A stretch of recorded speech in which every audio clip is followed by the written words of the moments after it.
నమస్కారం. అర్జునుడు యుద్ధభూమి మధ్యలో నిలబడ్డాడు.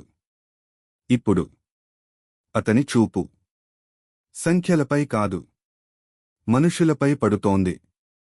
యోత్స్యమానాన వేక్ష్యేహం య ఏతేత్ర సమాగతాః ధార్తరాష్ట్రస్య దుర్బుద్ధేర్ యుద్ధే ప్రియచికీర్షవః.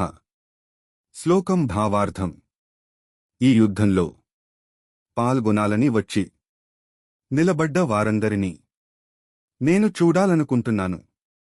ధృతరాష్ట్రుని, దుర్బుద్ధి కలిగిన కుమారుని ప్రియాన్ని నెరవేర్చేందుకు ఎవరెవరు వచ్చారో తెలుసుకోవాలనుకుంటున్నాను.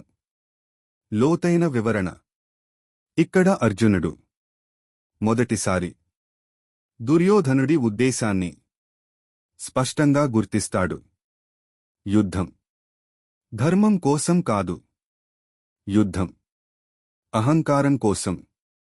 ఇదే అర్జునుడి హృదయాన్ని కదిలించే అంశం, జీవితానికి సందేశం.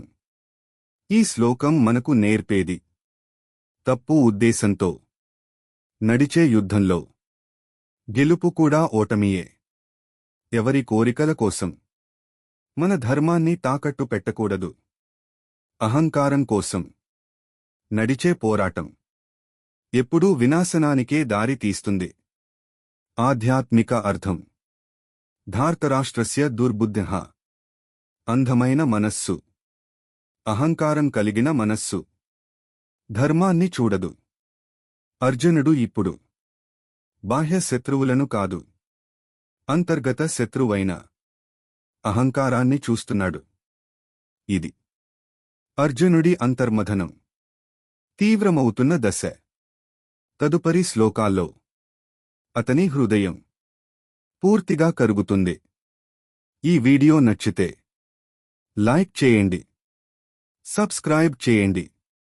హరే కృష్ణ.